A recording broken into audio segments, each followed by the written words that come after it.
પાટણ નગરપાલિકાની આજે દબાણ હટાવ ઝુંબેશ દરમિયાન તંત્ર અને વેપારીઓ વચ્ચે ગરમાગરમી સર્જાઈ। બગવાડા દરવાજાથી રેલવે સ્ટેશન સુધીના માર્ગ પર પાલિકાની ટીમ પોલીસ બંદોબસ્ત સાથે દબાણો દૂર કરવા પહોંચી હતી। પાલિકા તંત્રના દબાણોના સાયબન અને માલસામાન માટે 500 થી 1000 રૂપિયાનો વહીવટી ચાર્જ વસૂલી રહ્યું હતું। આ જાણતા જ વેપારીઓએ દુકાનો બંધ કરી અને વિરોધ નોંધાવ્યો હતો। જ્યારે કોહિનૂર સિનેમા પાસે વેપારીઓએ હોબાળો મચાવ્યો હતો। વેપારીઓએ આક્ષેપ કર્યો હતો કે બસ સ્ટેન્ડ પાસે બિન અધિકૃત દબાણો અને તેની સામે કોઈ કાર્યવાહી થતી નથી, માત્ર લારી ગલ્લાવાળા અને નાના વેપારીઓને નિશાન બનાવવામાં આવે છે।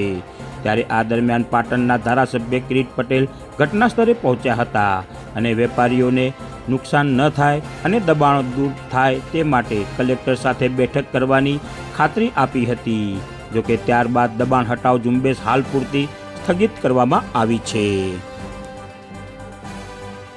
નગરપાલિકા જે દબાણ માટે આવ્યા હતા એમાં દબાણમાં કિરીટભાઈ ધારાસભ્યએ ના પાડી એટલે અમારા ઉપર વિરોધ કરીને જે અમારા ઉપર દુર્ગાટીમાં પ્લાસ્ટિક માટે આવી ગયા એ લઈ જવા માગતા હતા એટલે અમે થોડું બોલાચાલી થઈ બસ।